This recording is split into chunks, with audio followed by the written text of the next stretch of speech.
Hi friends, சுற்றமழி சுடரே serial இனி வரப்போகிற எபிசோட்ஸ்க்கான ப்ரோமோ தான் அந்த வீடியோவில் பார்க்க போகிறோம். அடுத்தடுத்த சுவாரஸ்யங்களை தெரிஞ்சுக்க வீடியோவை ஸ்கிப் பண்ணாமல் கடைசி வரைக்கும் பாருங்கள்.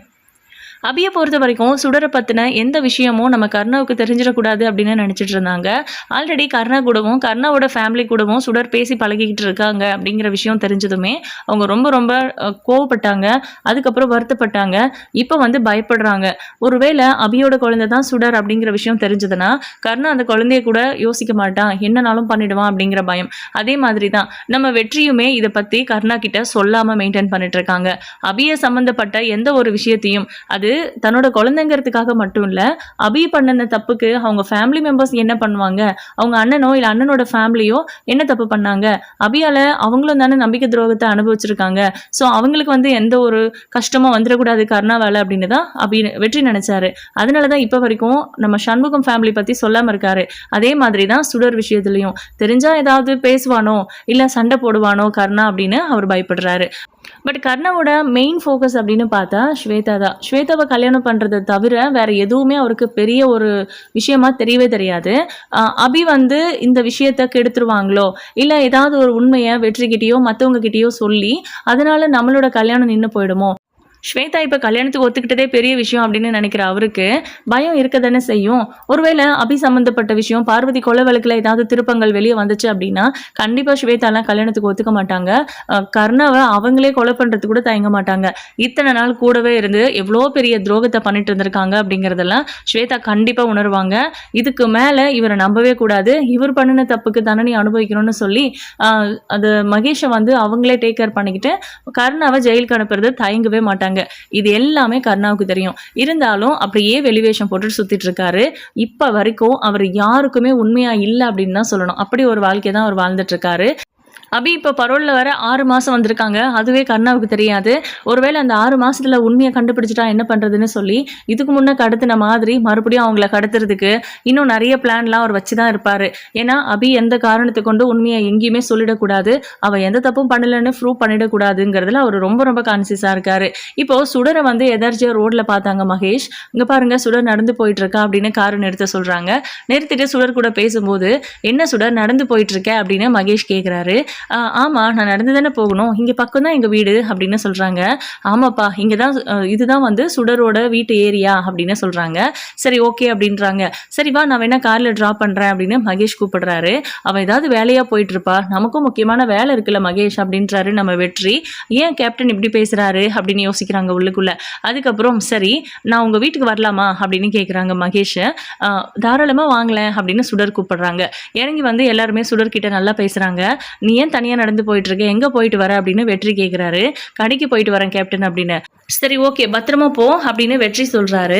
எல்லாரும் வாங்கல எங்கள் வீட்டுக்கு அப்படின்னு சொல்லி எங்கள் வீட்டில் இருக்கிற எல்லாரையும் இன்ட்ரடியூஸ் பண்ணி வைக்கிறேன்னு சுடரை கூப்பிடுறாங்க. மகேஷோட அப்பாவை இது வரைக்கும் அபியும் பார்த்தது இல்லைல்ல. கர்ணா அதாவது வெற்றி கூட தான் பேசக்கூடாதுன்னு அபி சொல்லியிருக்காங்க, கர்ணா கூட பேசக்கூடாதுன்னு அம்மு சொல்ல மாட்டாங்க அப்படின்னு இவங்க நினச்சிட்டு இருக்காங்க. அதனால கூப்பிடுறாங்க. சரிவா கார்லேயே போயிடலாம் அப்படின்ட்டு நம்ம மகேஷ் கூப்பிடுறாரு. எதுக்கு தேவையில்லாமல் இப்போ நம்ம ஒரு வேலையாக போயிட்டுருக்கோம், அதை விட்டுட்டு இங்கே போகிறது தான் வேலையா அப்படின்னு வெற்றி அவாய்ட் பண்ணுறாரு. நீங்கள் ஏன் கேப்டன் எப்போவுமே எங்கள் வீட்டுக்கு வந்தால் சந்தோஷமாக வருவீங்க, இன்னைக்கு வேண்டாம் வேண்டான்னு சொல்கிறீங்க அப்படின்னு சுடர் கேட்குறாங்க. உங்கள் வீட்டில் இருக்கிறவங்களுக்கு தான் பிடிக்காது இல்லை நாங்கள் வந்தா அப்படின்றாங்க. அம்மாவுக்கு மட்டும்தான் பிடிக்காது, மற்றவங்கெல்லாம் உங்ககிட்ட நல்லா தானே பேசுகிறாங்க, நீங்கள் வந்து தான் ஆகணும் அப்படின்னு ஃபோர்ஸ் பண்ணுறாங்க. சரி கொஞ்சம் தூரம் தானே வா போயிட்டு வந்துடலாம் அப்படின்னு சொல்லி நம்ம கர்ணாவே வெற்றி கிட்ட சொல்ல அங்கே வேற அபி இருப்பாளே என்ன பண்ணுறது அப்படின்னு யோசிச்சுட்டு இருக்காங்க நம்ம வெற்றி. இப்போ பார்த்தீங்கன்னா இவங்க எல்லாரும் அங்கே போகிறாங்க. போகும்போது நம்ம அபி துணி காய போட்டுட்டு இருக்காங்க. கேட்டு திறக்கிற சத்தம் கேட்டு யார் வராங்க அப்படின்னு திரும்பி பார்த்தா நம்ம சுடர் கூட வெற்றி, மகேஷ் அப்புறம் கர்ணா 3 பேரும் வந்துட்டு இருக்காங்க. அதை பார்த்துட்டு பயங்கர ஷாக்கிங்காக இருக்கும் அவங்களுக்கு. இவன் எப்படி இங்கே வரான் அப்படின்னு யோசிச்சு பயப்படுறாங்க. அதே நேரம் நான் இங்கே இருக்கேன், எனக்கும் இந்த குடும்பத்துக்கும் சம்மந்தம் இருக்குங்கிற விஷயம் கர்ணாவுக்கு தெரிஞ்சிடக்கூடாது அப்படின்னு சொல்லி நம்ம அபி பார்த்தீங்கன்னா உள்ளே போய் அந்த ரூமில் கதவை அடிச்சுக்கிறாங்க.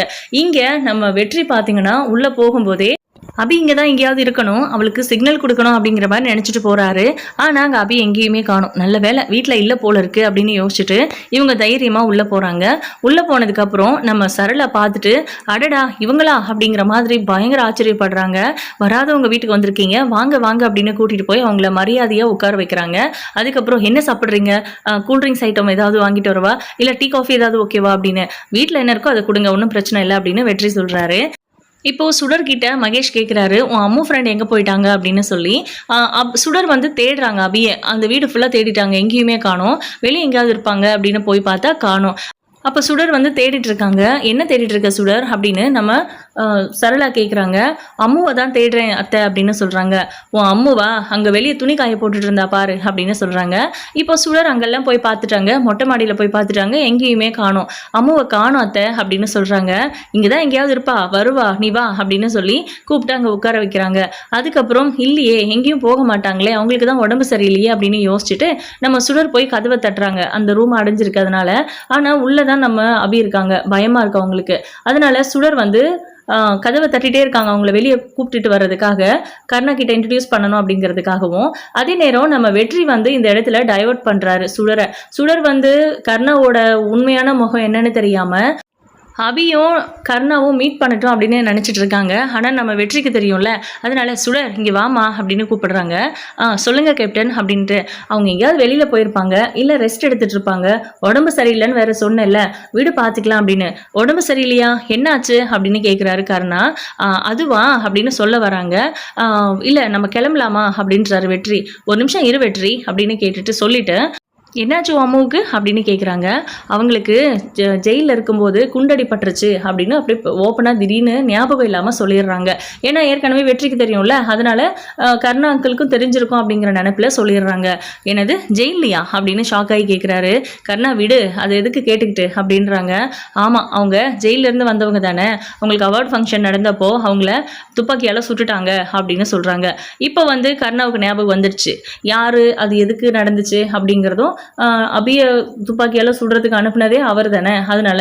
அப்புறம் அம்மு பேர் என்ன அப்படின்னு கேட்குறாங்க. அபிநயா அப்படின்னு சொல்றாங்க நம்ம சுடர். அப்போ அந்த அம்மு உனக்கு என்ன சொந்தம், என்ன உறவு அப்படின்னு கேட்குறாங்க. அப்போதான் யோசிக்கிறாங்க, தடுமாறுறாங்க, பயமா இருக்கு, அம்மானு சொல்றதுக்கு பயமா இருக்கு சுடருக்கு. அதுக்கப்புறம் கொஞ்ச நேரம் யோசிச்சுட்டு என் ஃப்ரெண்டு தான் அப்படின்றாங்க. அது எப்படி, பெரியவங்களா சின்னவங்களா அப்படின்னு கர்ணா டவுட் கேட்டுட்டே இருக்காரு. இந்த வீட்டில் தான் அபி இருக்காங்கங்கிறது மட்டும் நம்ம கர்ணாவுக்கு புரிஞ்சிருச்சு. இப்போ பார்த்தீங்கன்னா நான் அம்முவை பார்த்தே ஆகணும், கொஞ்சம் கூப்பிடு அப்படின்னு சொல்கிறாங்க. அவங்க ரெஸ்டட் தான் எடுத்துகிட்டு இருப்பாங்க, உடம்பு சரியில்லைல்ல, நான் இன்னொரு நாள் உங்களுக்கு இன்ட்ரடியூஸ் பண்ணுறேன் அப்படின்றாங்க. கர்ணாவும் சரி போகலாம் போகலாம் அப்படின்னு சொல்லி வெற்றி சொல்கிறதுனால சரி ஓகே அப்படின்னு சொல்லி அவங்க கொடுத்த காஃபியை குடிச்சிட்டு கிளம்பலான்னு கிளம்புறாங்க. இவன் ஏன் வெளியே வரலை அப்படின்னு யோசிச்சுட்டு கடுப்பாயிட்டு இருக்காங்க சரளா. அதுக்கப்புறம் இவங்க எல்லாரும் போயிடுறாங்க. போகும்போது கர்ணாவுக்கு வெற்றி மேலேயே சந்தேகம் வந்துடுச்சு. நீ அடிக்கடி இங்கே வந்து போயிட்டு இருக்கியாடா அப்படின்னு கேட்குறாங்க. அப்பப்போ வருவேன், ப்ராஜெக்ட் செய்கிறதுக்கு கூட வந்திருக்கேன் அப்படின்னு சொல்கிறாங்க. அப்போது மகேஷும் கூட்டிகிட்டு வந்தியோ அப்படின்னு. ஆமாம் அப்படின்னு சொல்கிறாங்க. சரி ஓகே அப்படின்னு சொல்லிட்டு இப்போ பார்த்தீங்கன்னா, ஆமாம் நீ அம்முன்னு சொல்லுதில்ல அந்த பொண்ணு, அந்த அம்முவை நீ பார்த்துருக்கியாடா அப்படின்னு வெற்றிக்கிட்ட கேட்குறாங்க. பார்த்துருக்கேன் அப்படின்னு சொல்கிறாங்க. நீ பார்த்துருக்கியா மகேஷ் அப்படின்னு கேட்கும்போது நானும் பார்த்துருக்கேன்ப்பா அப்படின்னு சொல்கிறாங்க. சரி ஓகே அப்படின்னு அவங்க மைண்டில் வச்சுக்கிட்டாங்க. இதை வீட்டுக்கு போனதுக்கப்புறம் மகேஷை தனியாக கூப்பிட்டு, நீ சுடரோட அம்முன்னு சொன்னால அந்த அவங்க யார் அப்படிங்கிறத நான் உனக்கு ஒரு ஃபோட்டோ காமிக்கிறேன், அதுவான்னு கன்ஃபார்ம் பண்ணி சொல்கிறியா அப்படின்னு கேட்குறாங்க. சரிங்கப்பா அப்படின்னு சொல்லிட்டு இப்போ அபியோட ஃபோட்டோவை எடுத்து காமிக்கிறாங்க. ஆமாம் இவங்க தான், இவங்களோட ஃபோட்டோ உங்ககிட்ட எப்படிப்பா வந்துச்சு அப்படின்னு கேட்குறாங்க. அதை நான் அப்புறம் சொல்கிறேன், பட் இதை நீ என்கிட்ட சொல்லிட்டேங்கிறத வெற்றிக்கிட்ட சொல்லிக்காத அப்படின்றாங்க. என்னாச்சுப்பா அப்படின்னு கேட்டால் ஒன்றும் இல்லை அப்படின்னு சமாளிச்சிடுறாரு. ஆனால் கர்ணாவோட ஆக்டிவிட்டிஸ் டோட்டலாக வேறு மாதிரி இருக்குது. பயங்கர கோவப்படுறாரு. எதுக்காக சுடர் அம்முவோட ஃபோட்டோவை பார்த்து கோவப்படணுங்கிற மாதிரி மகேஷ்க்கு டவுட் வந்துடுச்சு. என்னதான் கர்ணா அப்பாவாக இருந்தாலும் வெற்றி கூட இருக்கிற அளவுக்கு நம்ம மகேஷ் கர்ணா கூட க்ளோஸாக இருக்கிறது இல்லை. அதுக்கு அடுத்துன்னு பார்த்தீங்கன்னா ஸ்வேதா கூட க்ளோஸாக இருப்பாங்க, அதுக்கப்புறம் தான் கர்ணா கூட. அதனால் இந்த விஷயத்த வெற்றி அங்கிள் கிட்ட சொல்லணும் அப்படின்னு வெற்றி கிட்ட வந்து சொல்கிறாங்க. சுடரோட அம்மு ஃபோட்டோவை காமிச்சதுக்கு அப்பா ஏற்கனவே தெரியுங்கிற மாதிரி பார்த்தாரு, அந்த ஃபோட்டோ அவரோட ஃபோனில் இருந்து காமிச்சாரு அப்படின்னு சொல்கிறாங்க. நீ அடையாளம் சொல்லிட்டியாடா அப்படின்னு. ஆமாம் அப்படின்றாங்க. வேறு ஏதாவது சொன்னியா அப்படின்னு கேட்கும்போது இல்லை எனக்கு என்ன சொல்லுதுன்னு தெரியல, அவர் ஏன் அவ்வளோ கோவப்பட்டாருன்னு தெரியல அங்கிள் அப்படின்னு மகேஷ் சொல்கிறாங்க. சரி விடுறா பார்த்துக்கலாம் அப்படின்னு சொல்லி நம்ம வெற்றி வந்து அலர்ட் ஆகுறாரு. கண்டிப்பாக அபியை தேடி கர்ணா போனால் குழந்தைக்கும் ஆபத்து வர்றதுக்கு நிறைய வாய்ப்பு இருக்குது. அந்த வீட்டில் தான் அபி இருக்கானோ கண்டுபிடிச்சிட்டாங்க அப்படின்னா இனிமேல் அவங்க யாரும் அங்கே தங்கக்கூடாது அப்படின்னு யோசிக்கிறாங்க. இப்போ பார்த்தீங்கன்னா வெற்றி என்ன பண்ணுறாரு, நேராக அங்கே போகிறாரு, யாருக்கும் தெரியாமல் நைட்டோட நைட்டாக அவங்கள அங்கேருந்து காலி பண்ணிட்டு போக சொல்லிடணும் அப்படின்னு சொல்லி அங்கே வந்து சண்முகம் இருக்காரு. சண்முகத்தை பார்த்துட்டு போகலாமா உள்ள வேண்டாமா அப்படின்னு யோசிக்கிறாங்க. அதுக்கப்புறம் சுடர் வெளியே விளையாடிட்டு இருக்கிறத பார்த்துட்டு ஒரு சின்னதாக கல் மாதிரி தூக்கி அவங்க மேலே போட்டு வா அப்படின்னு கூப்பிடுறாங்க. அவங்களும் வெளியே வராங்க. நான் உன் அம்முக்கிட்ட பர்சனலாக பேசணும், நான் வெளியே வெயிட் பண்ணிட்டு இருக்கேன், வர சொல்றியா, கூட நீ வர வேண்டாம் அப்படின்றாங்க. சரிங்க கேப்டன் அப்படின்னு சொல்லிட்டு இப்போ உள்ளே போய் சொன்னால் அபி பயங்கரமாக கோவப்படுறாங்க. இன்னமும் பேசிட்டு தான் இருக்கியா அப்படின்னு. இல்லாமோ அவர் ஏதோ உங்ககிட்ட தான் பேசணுமா அப்படின்றாங்க சுடர். சரி ஓகே அப்படின்னு நம்ம அபி வெளியே வந்து, என்னதான் உனக்கு பிரச்சனை, எதுக்கு என்னையும் என் குழந்தையும் டார்ச்சர் பண்ணுற, வேணும்னே தானே கர்ணாவை இங்கே கூட்டிகிட்டு வந்தேன், இவங்க எல்லாரும் என் குடும்பம்னு கர்ணாவுக்கு தெரிஞ்சிருந்தா அவ்வளவுதான், இவங்க எல்லாரையும் போட்டு தள்ளியிருப்பாருல்ல அப்படிங்கிற மாதிரி பயங்கரமாக கோவப்படுறாங்க. இப்போ உனக்கு எதுக்கு அவ்வளோ பயமாக இருக்குது, நீ தான் எந்த தப்பும் பண்ணலான்னு உத்தமிங்கிற மாதிரி பேசுவியே, இப்போ என்ன அப்படின்னு கேட்குறாரு. இப்போ எதுக்கு எங்கிட்ட பேச வந்த அப்படின்னு கேட்குறாங்க. நீங்கள் நைட்டே இந்த வீட்டை காலி பண்ணணும் அப்படின்றாங்க. ஏன் அப்படின்னு. ஆமாம், கண்டிப்பாக கர்ணாவால் உங்களுக்கு ஆபத்து வரதுக்கு நிறைய வாய்ப்பு இருக்குது அப்படின்னு சொல்கிறாங்க. இவங்க எல்லாரும் என்னோட ஃபேமிலின்னு கர்ணாவுக்கு தெரிஞ்சிருச்சா அப்படின்னு கேட்டால் இல்லைன்னு சொல்கிறாங்க. ஆனால் மகேஷ் கிட்ட உன்னோட ஃபோட்டோவை காமிச்சு இதுதான் சுடரோட அம்முவா அப்படின்னு கேட்டிருக்கான். அதனால மகேஷ் அடையாளம் சொல்லிட்டான். இப்போ வந்து அவனுக்கு தெரிஞ்சிருக்கும்ல, இதை பற்றி இப்போ வரைக்கும் என்கிட்ட கேட்காம இருக்கானா அப்படின்னா அவன் ஏதோ ஒரு பிளான்ல இருக்கான்னு தான் அர்த்தம். அதனால நீங்கள் இங்கேருந்து காலி பண்ணி போகிறது ரொம்ப நல்லது அப்படின்னு சொல்கிறாங்க. சரி ஓகே அப்படின்னு சொல்லிட்டு நம்ம அபி உள்ளே போக பார்க்குறாங்க.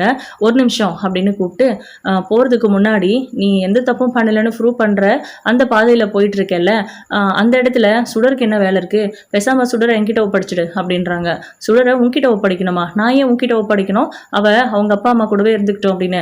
அப்படி பார்த்தா அவளோட அப்பா நான் தானே அப்படின்றாரு. அபிக்கு பயங்கர ஷாக்கிங்காக இருக்கு. என்ன பார்க்குற, எனக்கு எதுவும் தெரியாதுன்னு நினச்சிட்டு இருக்கியா அப்படின்னு. சுடருக்கு தெரியுமா அப்படின்னு கோவமாக கேட்குறாங்க. சுடர்கிட்ட நான் சொல்லலை இது வரைக்கும், ஆனால் இதுக்கு மேலே சொல்லாமல் இருக்கிறது தப்பாக போயிடும், அவகிட்ட எல்லா உண்மையும் சொல்லணும், புரிஞ்சுக்கிற வயசு அவளுக்கு வந்துடுச்சு அப்படின்றாங்க. என்ன சொல்ல போற அப்படின்னு. நான் என்னமோ சொல்லிக்கிறேன், அவளை நீ என்கிட்ட ஒப்படைச்சிடு, அப்போதான் அவள் சேஃபாக இருப்பா. கர்ணாவுக்கு அவள் என்னோட குழந்தைங்கிறது தெரிஞ்சிருச்சு, தெரிஞ்சுதான் நான் உங்களை சேஃபாக வச்சிருக்கேன் அப்படின்னு அவன் நினச்சிட்டு இருக்கான். நீ எங்கேயாவது வேற இடத்துல இரு, டெய்லி சைன் பண்ண வருவ, உன்னை நீ பார்த்துக்கோ, என்னால் உனக்கெல்லாம் எந்த ஹெல்ப்பும் பண்ண முடியாது. அட்லீஸ்ட் சுடரு உன்னை வேணும்னு கேட்கும்போது உன்னை நான் அவளுக்கு காமிக்கணும்ல, அதுக்காகவாச்சு நீ நல்லா இருக்கணும்னு நினைக்கிறேன். இந்த கேஸ்லேருந்து வெளியே வர வரைக்கும் சுடர் என் கூட இருக்கட்டும், அவகிட்ட வேணும்னா நான் அவன் என் பொண்ணுன்னு சொல்லாமல் இருக்கேன் அப்படின்றாங்க. சொல்ல மாட்டேன்ல அப்படின்னு கேட்குறாங்க.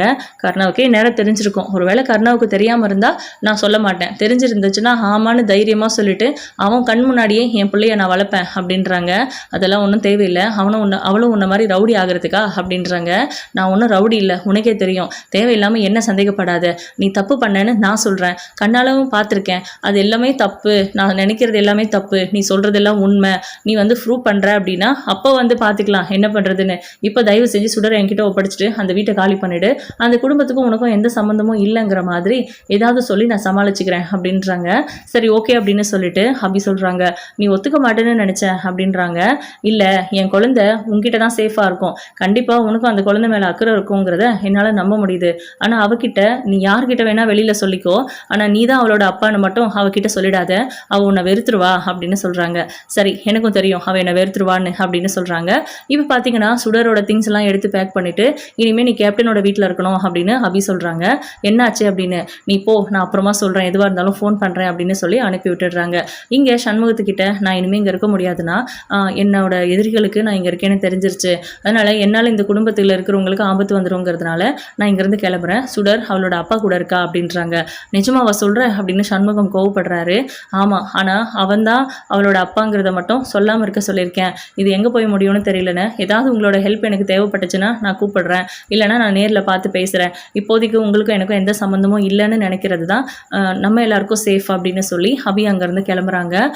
இந்த பக்கம் நம்ம வெற்றி அந்த குழந்தைய அந்த கர்ணாவோட வீட்டுக்கு கூட்டிகிட்டு போகும்போது அவன் என்ன சொல்லி சமாளிக்கிறான் பார்க்கணும் அப்படின்னு சொல்லி யோசிச்சுட்டு வேறு மாதிரி ஒரு கெட்டப்பில் அங்கே போகிறாங்க. அதாவது யாருக்கும் தெரியாமல் மறைமுகமாக போகிறாங்க, மாஸ்க்லாம் போட்டுக்கிட்டு. அங்கே போயிட்டு ஜன்னல் வழியாக பார்த்துட்ருக்காங்க என்ன நடக்குது அப்படின்னு. இப்போது வெற்றி அந்த குழந்தைய உள்ளே கூட்டிகிட்டு போகும்போது எதுக்கு சுடர் எங்கே கூட்டிகிட்டு வர அப்படின்னு கோவமாக கேட்குறாரு கர்ணா. சுடர் மகேஷோட ஃப்ரெண்டு, அவங்க வீட்டில் இருக்கிறவங்க எல்லாம் வெளியூர் போயிருக்காங்க, கொஞ்ச நாளைக்கு இங்கே இருக்கட்டும்னு கேட்டாங்க, சரின்னு சொல்லி கூட்டிகிட்டு வந்துட்டேன்னு. ஆமாம், நான் உங்ககிட்ட ஒன்று கேட்கணும், அங்கே இருந்தாங்கல்ல அவங்க எல்லாம் நிஜமாவே சுடரோட ஃபேமிலியா, அவங்க தான் சுடரோட அம்மா அப்பாவா அப்படின்னு கேட்குறாங்க. இல்லை அவங்க தூரத்து சொந்தம்னு சொன்னாங்க அப்படின்றாங்க. அப்போ இந்த பொண்ணு யாருன்னு உனக்கு தெரியாதா அப்படின்னு கேட்கும்போது இல்லை எனக்கு தெரியாது அப்படின்னு சொல்கிறாங்க. வெற்றி எங்கிட்டயே போய் சொல்ல ஆரம்பிச்சிட்டல, நீ இப்படி ஒரு பொண்ணு 10 வயசில் உனக்கு இருக்குதுங்கிறதவே என்கிட்ட சொல்ல மறைச்சிட்ட, அப்போது இத்தனை வருஷமாக என் கூடவே இருந்துக்கிட்டு நீ அபிக்கு தான் சப்போர்ட் பண்ணிட்டு இருந்தியா, எனக்கு நடக்கிற எல்லா பிரச்சனைகளுக்கும் நீ தான் காரணமா அப்படின்லாம் சொல்லி கேட்குறாங்க. கர்ணா என்ன பேசுகிற நீ அப்படின்னு. எல்லாம் எனக்கு தெரியும்டா, அபிதான் இந்த குழந்தையோட அம்மாங்கிறது எனக்கு தெரியும் அப்படின்னு சொல்கிறாங்க. ஆனால் அவளுக்கு எந்த உண்மையும் தெரியாது அப்படின்னு சொல்கிறாங்க. அவளுக்கு தெரியலன்னா என்ன, இப்போ நான் சொல்கிறேன் அப்படின்னு சொல்லி, உன் அம்மா யார் தெரியுமா, தோ இங்கே நிற்கிறானே மகேஷ், இவனோட அம்மாவை கொன்னவ உன் அம்மா தான். இன்னைக்கு அவன் அம்மா இல்லாமல் அனாதையாக இருக்கான். தோ அங்கே ஃபோட்டோவில் இருக்காளே அவளை உன் அம்மா தான் கொண்டுட்டு போனது அப்படிங்கிற மாதிரிலாம் சுடர்கிட்டயே சொல்கிறாங்க. குழந்தைகிட்ட என்ன பேசணும்னு தெரியாத உனக்கு அப்படின்னு கோவப்படுறாங்க வெற்றி ஃபஸ்ட்டு.